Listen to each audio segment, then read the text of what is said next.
13 मार्च 2025 गुरुवार। खटखटाओ और तुम्हारे लिए खोला जाएगा। पहला पाठ एस्तेर का ग्रंथ अध्याय 14 पद संख्या 1, 3 से 5 और 12 से 14। एस्तेर ने मृत्यु के भय से पीड़ित होकर प्रभु की शरण ली और यह कहते हुए प्रभु इज़राइल के ईश्वर से प्रार्थना की, हे मेरे प्रभु, तू ही हमारा राजा है, मुझ एकाकिनी की सहायता कर। तुझे छोड़कर मेरा कोई सहारा नहीं। मैं हथेली पर जान रखने जा रही हूँ। मुझे बचपन से ही अपने जाति बंधुओं से यह शिक्षा मिली है कि तूने सब राष्ट्रों में से इज़राइल को, उनके सब पूर्वजों में से हमारे पुरखों को अपनी चिरस्थायी प्रजा के रूप में अपनाया है और उनसे जो जो प्रतिज्ञा की थी उसे पूरा करता रहा है। हे प्रभु, हमें याद कर, हमारी विपत्ति के समय हम पर दया दृष्टि कर। हे प्रभु, सर्वोच्च और सर्वाधिकार संपन्न ईश्वर, मुझे साहस प्रदान कर। मैं सिंह के सामने उपस्थित होने जा रही हूँ। मेरे मुख में उपयुक्त शब्द रख और उसके हृदय में हमारे शत्रु का बैर उत्पन्न कर, जिससे हमारा शत्रु अपने समर्थकों के साथ नष्ट हो जाए। हे प्रभु, अपने हाथ से हमारी रक्षा कर और मुझे सहायता दे। हे प्रभु, तू सब कुछ जानता है, तुझे छोड़कर मेरा कोई सहारा नहीं। यह प्रभु की वाणी है। ईश्वर को धन्यवाद। भजन अनुवाक्य। जिस दिन मैंने तुझे पुकारा उसी दिन तूने मेरी सुनी और मुझे आत्मबल प्रदान किया। हे प्रभु, मैं सारे हृदय से तुझे धन्यवाद देता हूँ क्योंकि तूने मेरी सुनी है। मैं स्वर्गदूतों के सामने तेरा गुणगान करूंगा और तेरे पवित्र मंदिर में दंडवत करूंगा। अनुवाक्य।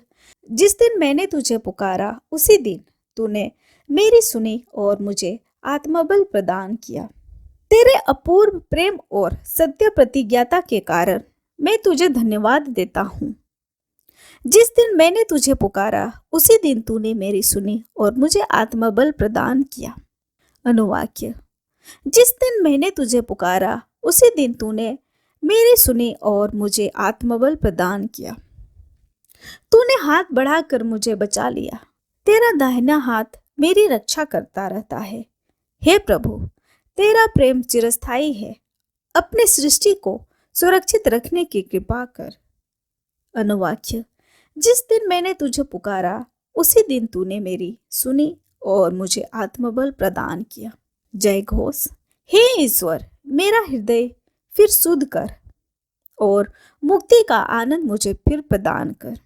संत मती के अनुसार आज का पवित्र सुसमाचार अध्याय 7 पद संख्या 7 से 12। यीशु ने अपने शिष्यों से कहा, मांगो और तुम्हें दिया जाएगा, ढूंढो और तुम्हें मिल जाएगा, खटखटाओ और तुम्हारे लिए खोला जाएगा। क्योंकि जो मांगता है उसे दिया जाता है और जो ढूंढता है उसे मिल जाता है और जो खटखटाता है उसके लिए खोला जाता है। यदि तुम्हारा पुत्र तुमसे रोटी मांगे तो तुम में से ऐसा कौन है जो उसे पत्थर देगा? अथवा मछली मांगे तो उसे सांप देगा? बुरे होने पर भी यदि तुम लोग अपने बच्चों को सहज ही अच्छी चीजें देते हो तो तुम्हारा स्वर्गीय पिता मांगने वालों को अच्छी चीजें क्यों नहीं देगा? दूसरों से अपने साथ जैसे व्यवहार चाहते हो तुम भी उनके साथ वैसे ही किया करो। यही संहिता और नबियों की शिक्षा है। यह हमारे प्रभु यीशु ख्रिस्त की सुसमाचार है। ख्रिस्त की जय। आइए आज के दोनों पाठों पर मनन चिंतन करते हैं। प्रार्थना में बहुत ही शक्ति होती है। प्रार्थना के द्वारा बहुत से असंभव काम भी संभव है। प्रार्थना के द्वारा हम सब कुछ प्रभु से मांग सकते हैं। हमारी प्रार्थना में विश्वास का होना अति आवश्यक है। अपनी पीड़ा एवं भय के समय प्रभु ईश्वर से प्रार्थना करती है। वह प्रभु से साहस एवं बल की मांग करती है और उसकी प्रार्थना स्वीकार की जाती है। सुसमाचार में प्रभु यीशु शिष्यों से कहते हैं, मांगो और तुम्हें दिया जाएगा, ढूंढो और तुम्हें मिल जाएगा, खटखटाओ और तुम्हारे लिए खोला जाएगा। आज हमें पूरी शक्ति से प्रभु से मांगने की जरूरत है। एस्तर की भांति हम भी प्रभु से प्रार्थना करें, न केवल स्वयं के लिए बल्कि हमारे समाज के सारे लोगों के लिए जिन्हें प्रभु की कृपा की जरूरत है।